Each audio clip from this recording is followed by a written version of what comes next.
ওমা, এটা যমজ বাচ্চা। রানীমার বেঁচে নেই। আমি আজ এখান থেকে একটি বাচ্চা নিয়ে যাব, না হলে আমি মরেই যাব। আজ থেকে ওর নাম আমি রাখলাম পদ্মবতী। রাজামশাই, আমি বলি কি, আপনি আর একটা বিয়ে করুন। এই মেয়ে, এই চুপ থাকতো। এই রাজ্যের সব সম্পদ নিজেদের হাতে করে ওই রাজা আর তার মেয়েকে রাস্তায় নামিয়ে দেব। এই হলো চন্দ্রপুর রাজ্য, যেন এক শান্তি, সৌন্দর্য আর সুখে ভরা স্বপ্নপুরী, যেখানে নেই কোনো বাধা নিষেধ আর নিয়মকানুনের বেড়াজাল। আর এই হলেন রাজা বিজয় সিংহ আর রানী লাবণ্যময়ী। দীর্ঘ 5 বছরের প্রতীক্ষার পর রানী আজ 9 মাসের অন্তঃসত্ত্বা। তাই রাজ্যের সবাই ছিল খুব খুশি, আর এভাবেই হাসি খুশি আর শান্তিতে কাটছিল চন্দ্রপুর রাজ্য। কিন্তু একদিন এমন এক রাত এলো, যে রাতে চন্দ্রপুর রাজ্যের সব হাসি খুশি মুহূর্তেই ধূলিসাৎ হয়ে গেল।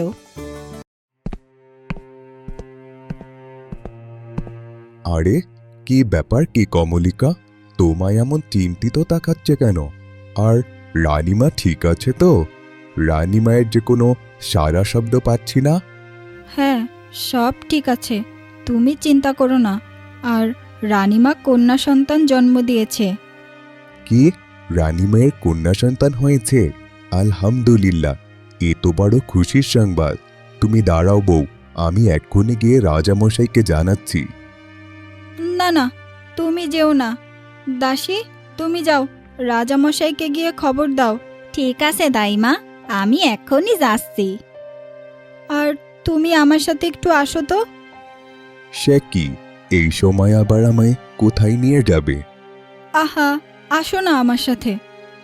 এই বলে কমলিকা নিতাইকে রানীমায়ের কক্ষে নিয়ে এলো। কি ব্যাপার কি কমলিকা, তুমি আমায় এই কক্ষে এনেছো কেন? ওই যে দেখো। ওমা, এ যে যমজ বাচ্চা, এ যে বড় খুশির কথা। কিন্তু এই খুশির ভিতর লুকিয়ে আছে অনেক বড় দুঃখ। দুঃখ? কি দুঃখ কমলিকা? রানীমার বেঁচে নেই। কি, রানীমার বেঁচে নেই? হায় আল্লাহ, এ তুমি কি করলে? আল্লাহ যা করেন তা তো সবার ভালোর জন্যই করেন। মানে এই যমজ বাচ্চার মধ্যে একটি বাচ্চা আল্লাহ আমাদের জন্য পাঠিয়েছেন। না কমলিকা, এ হতে পারে না। আমি রাজামশাইয়ের কাছে দোষী হতে পারবো না, আর এত বড় অন্যায় কাজ আমি করতে পারবো না। অন্যায়? কোনটা অন্যায়?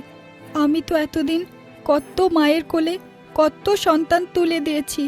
কই, আল্লাহ তো এখনো আমার কোলে একটা সন্তানও দেয়নি। কমলিকা, তুমি এসব কি বলছো?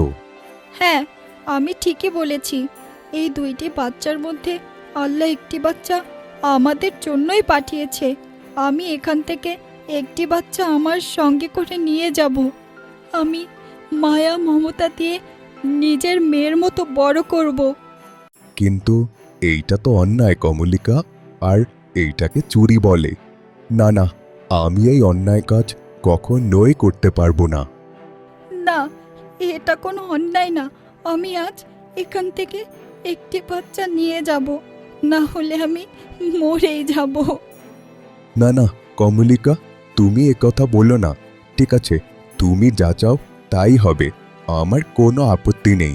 তুমি দাঁড়াও, আমি এখান থেকে একটা রাজকুমারীকে তোমার কোলে তুলে দিচ্ছি। এই বলে নিতাই যমজ রাজকুমারীর মধ্যে একটি রাজকুমারীকে কমলিকার কোলে তুলে দিল।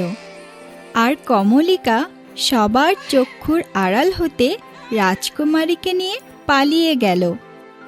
আর ওইদিকে রাজামশাই মহলে এসে তার রানীর মৃত্যুর কথা শুনে কান্নায় ভেঙে পড়ল, আর বলতে লাগলো, হায় আল্লাহ, এ কি সর্বনাশ হলো! আমার এই দুধের বাচ্চা এখন মা ছাড়া কিভাবে থাকবে? রাজামশাই, আপনি ভেঙে পড়বেন না। আপনি শান্ত হন। অন্তত এই রাজকুমারীর মুখের দিকে তাকিয়ে আপনি শান্ত হন। হ্যাঁ রে, তুই ঠিকই বলেছিস। আমাকে এখন ভেঙে পড়লে চলবে না। আজ থেকে আমি ওর মা, আমি ওর বাবা। দে দে লতা, আমার সন্তানকে আমার কোলে দে। আজ থেকে ওর নাম আমি রাখলাম পদ্মবতী। কোনো দিন কোনো দুঃখ কষ্ট তোকে ছুতে পারবে না মা। আমি তোকে এই দুনিয়ার সব সুখ এনে দেব।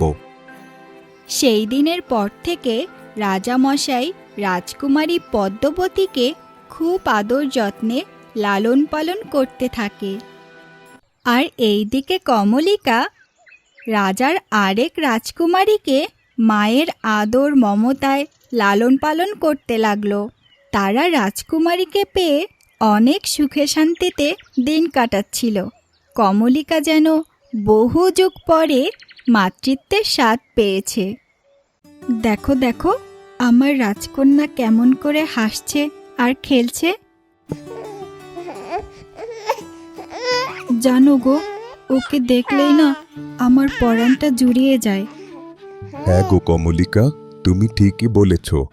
আমারও এই কয়েকদিনে এই মেয়েটার প্রতি বড্ড মায়া জমে গেছে।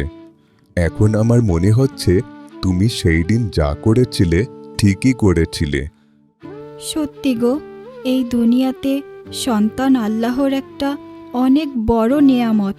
আচ্ছা, অনেক দিনই তো হয়ে গেল, আমাদের মেয়ের তো কোনো নামই রাখা হলো না। তাই তো, এতদিন হয়ে গেল আর আমার রাজকন্যার কোনো নামই রাখা হলো না। কি নাম রাখা যায়, কি নাম রাখা যায়? দূর, আমার মাথায় কিচ্ছুই আসছে না। বউ, তুমি না হয় একটা নাম রাখো। ঠিক আছে, আমিই নাম রাখছি। আমার এই সোনার টুকরা মেয়ের নাম আজ থেকে স্বর্ণলতা। বাহ বউ, নামটা তো দারুণ হয়েছে। এখন থেকে আমাদের মেয়ের নাম স্বর্ণলতা। বাহ রাজামশাই, আমাদের রাজকুমারী তো দেখতে দেখতে বড় হয়ে যাচ্ছে। হ্যাঁ মন্ত্রী, মেয়েটা যতই বড় হচ্ছে আমার চিন্তা ততই বাড়ছে। রাজামশাই, আমি বলি কি, আপনি আর একটা বিয়ে করুন। আমাদের রাজকন্যারও তো একটা মায়ের দরকার আছে। না মন্ত্রী মশাই, আমি আমার মেয়ের জন্য ঘরে সৎমা আনতে পারবো না। কিন্তু রাজামশাই, এইভাবে কতদিন চলবে বলুন? এখন তো আপনাকে রাজ্যের সব কাজ বাদ দিয়ে রাজকুমারীকে সময় দিতে হচ্ছে। এইভাবে চলতে থাকলে তো রাজ্যের অনেক ক্ষতি হয়ে যাবে। এর চেয়ে ভালো আপনি আর একটা বিয়ে করে নিন। তাহলে এই রাজ্য নতুন একটা রানীর মা পাবে, আর আমাদের রাজকুমারীও নতুন একটা মা পাবে। কিন্তু এমন মেয়ে আমি কোথায় পাবো যে আমার এই রাজ্য আর আমার রাজকন্যাকে দেখে শুনে রাখবে? রাজামশাই, ও নিয়ে আপনি চিন্তা করবেন না। আমার বোন কল্যাণী খুব ভালো মেয়ে। সে রাজকুমারীকে আদর যত্ন স্নেহ দিয়ে মানুষ করবে। কিন্তু আর কোনো কিন্তু না রাজামশাই, আপনি বললেই আমি বিয়ের সব বন্দোবস্ত করে দেব। ঠিক আছে মন্ত্রী, তবে তাই হোক। সে যদি আমার মেয়েকে মায়ের আদর মমতা দিয়ে মানুষ করতে পারে তবে আমার আর কোনো আপত্তি নেই। ঠিক আছে রাজামশাই। এরপর কয়েকদিনের মধ্যেই রাজামশাই মন্ত্রীর বোন কল্যাণীকে রাজ্যের রানী করে ঘরে তোলেন। শোনো কল্যাণী, আমি তোমাকে শুধু বিয়ে করেছি আমার এই মেয়ের জন্য।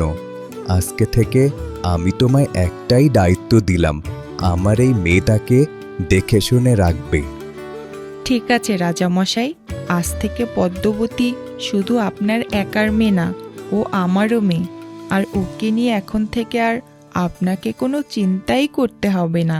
আজ থেকে ওর সব দায়িত্ব আমার।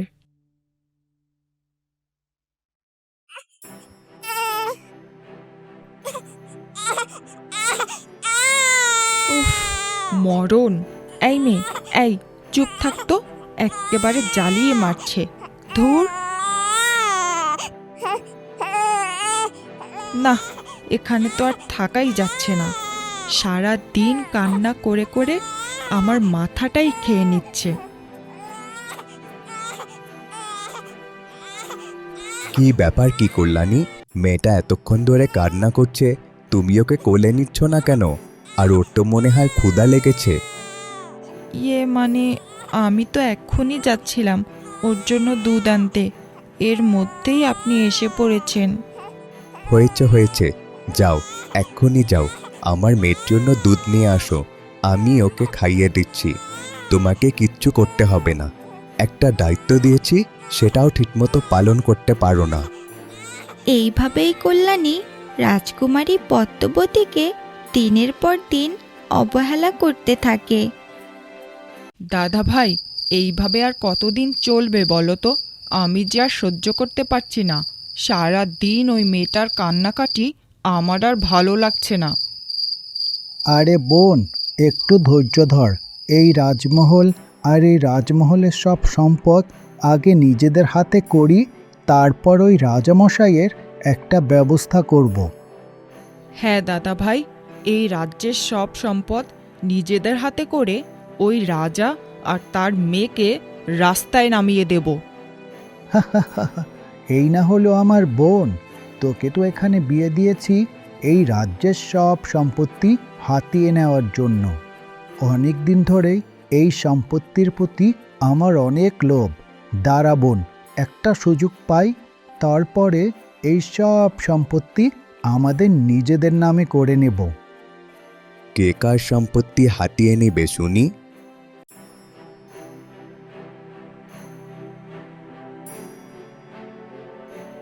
তো বন্ধুরা, রাজামশাই তো কল্যাণী আর মন্ত্রীর সব পরিকল্পনা জেনে গেছে। তাহলে এখন তাদের ভাগ্যে ঠিক কি আছে? আর রাজামশাই কি জানতে পারবে তার আরেক রাজকুমারীর কথা? এই সব জানতে হলে আমাদের চ্যানেলটিকে এক্ষুনি সাবস্ক্রাইব করুন আর পাশে থাকা বেল আইকনটিতে ক্লিক করুন। ধন্যবাদ।